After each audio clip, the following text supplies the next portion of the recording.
ಸ್ನೇಹಿತರೆ, ಇವತ್ತು ಬದನೆಕಾಯಿ ಗೊಜ್ಜು ಯಾವ ಥರ ಮಾಡೋದು ಅಂತ ನಿಮಗೆ ತೋರಿಸ್ಕೊಡ್ತೀನಿ. ಅದಕ್ಕೆ ಬೇಕಾಗಿರೋ ಸಾಮಗ್ರಿಗಳು: ಬದನೆಕಾಯಿ, ಇಲ್ಲಿ 1/4 kg ಬದನೆಕಾಯಿ ಇದೆ, ಅದನ್ನೆಲ್ಲ ನೀಟಾಗಿ ಕಟ್ ಮಾಡಿ ತೊಳೆದಿಟ್ಕೊಂಡಿದ್ದೀವಿ. ತೆಂಗಿನಕಾಯಿ, ಸ್ವಲ್ಪ ಧನಿಯಾ ಪುಡಿ, ಖಾರದ ಪುಡಿ, ಅರಿಶಿಣದ ಪುಡಿ, ಶುಂಠಿ ಬೆಳ್ಳುಳ್ಳಿ ಪೇಸ್ಟು, ಮತ್ತು ಕಡಲೆಕಾಯಿ ಬೀಜ ಅಥವಾ ಶೇಂಗಾ ಬೀಜ ಅಂತಿರಲ್ಲ ಅದು ಸ್ವಲ್ಪ ತಗೊಳ್ಳಿ.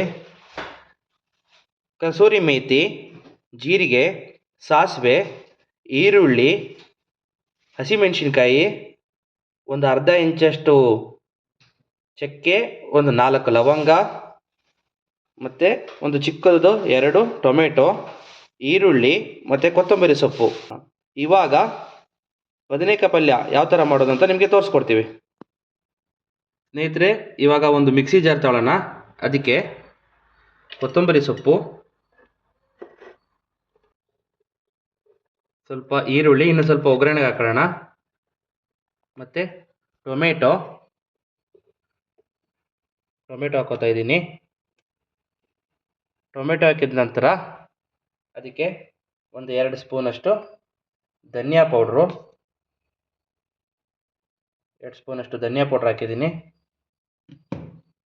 ಆಮೇಲೆ ಖಾರದ ಪುಡಿ ಹಾಕೊಳ್ಳೋಣ, 1.5 ಸ್ಪೂನಷ್ಟು ಖಾರದ ಪುಡಿ. ಸ್ವಲ್ಪ ಖಾರ ಜಾಸ್ತಿ ಇದೆ, ನೀವು ನೋಡಿ ಹಾಕೊಳ್ಳಿ. ನಂತರ ಚಕ್ಕೆ ಮತ್ತು ಲವಂಗ. ಅದಾದ ನಂತರ ಸ್ವಲ್ಪ ಶೇಂಗಾ ಹಾಕೋತಾ ಇದ್ದೀನಿ, ಒಂದು 3 ಸ್ಪೂನಷ್ಟು ಶೇಂಗಾ ಹಾಕೋತಾ ಇದ್ದೀನಿ.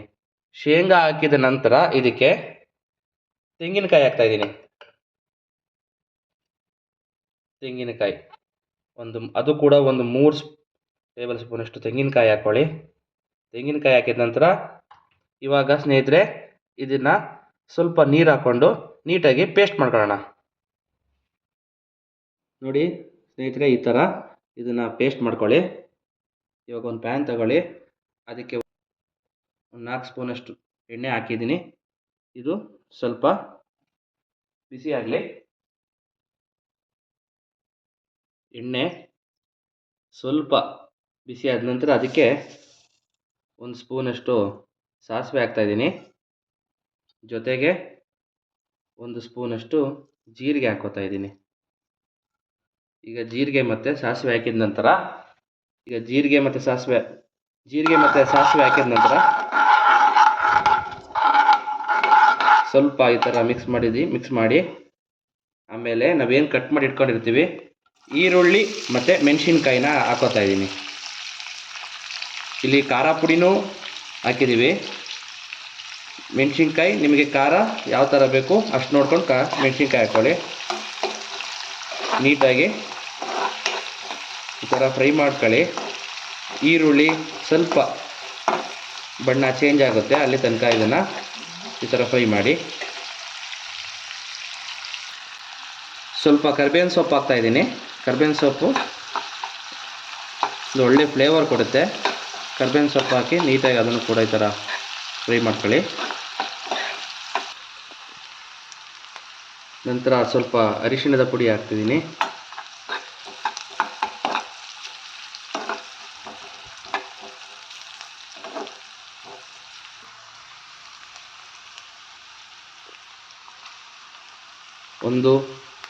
ಒಂದರಿಂದ 1.5 ಸ್ಪೂನಷ್ಟು ಶುಂಠಿ ಬೆಳ್ಳುಳ್ಳಿ ಪೇಸ್ಟು,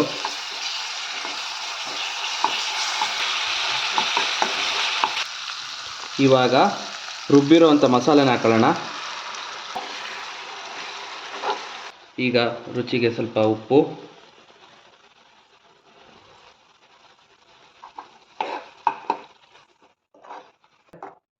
ಇವಾಗ ಸ್ವಲ್ಪ ನೀರು ಹಾಕ್ಕೊಳ್ಳೋಣ. ಸ್ವಲ್ಪ ಕಸೂರಿ ಮೇಥಿ ಹಾಕೊಳ್ಳೋಣ.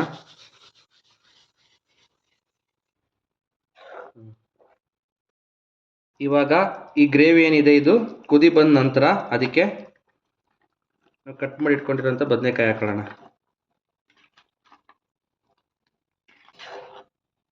ಇವಾಗ ಎಲ್ಲನೂ ಹಾಕಿದ ನಂತರ ಇದನ್ನು ಈಗ ಲಿಡ್ನ ಕ್ಲೋಸ್ ಮಾಡಿಬಿಟ್ಟು ಬೇಯಕ್ಕೆ ಬಿಟ್ಬಿಡೋಣ.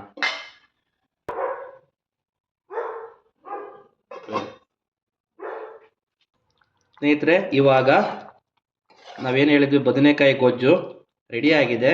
ತುಂಬಾ ಈಸಿ ಇದೆ ಮತ್ತು ಟೈಮು ಏನು ಜಾಸ್ತಿ ಬೇಡ. ನೀವು ಮನೆಯಲ್ಲಿ ಈ ಥರ ಬದನೆಕಾಯಿ ಗೊಜ್ಜನ್ನ ಟ್ರೈ ಮಾಡಿ ಮತ್ತು ಟೇಸ್ಟ್ ಮಾಡಿ. ನಿಮ್ಗೆ ಇಷ್ಟ ಆದಲ್ಲಿ ನಮ್ಮ ಚಾನಲ್ನ ಸಬ್ಸ್ಕ್ರೈಬ್ ಮಾಡಿ, ಲೈಕ್ ಮಾಡಿ. ನಿಮಗೆ ಇದೇ ಥರ ಒಳ್ಳೊಳ್ಳೆ ರೆಸಿಪೀಸ್ನ ತೋರ್ಸೋಕ್ಕೆ ನಾನು ಕೂಡ ಟ್ರೈ ಮಾಡ್ತೀನಿ. Thank you.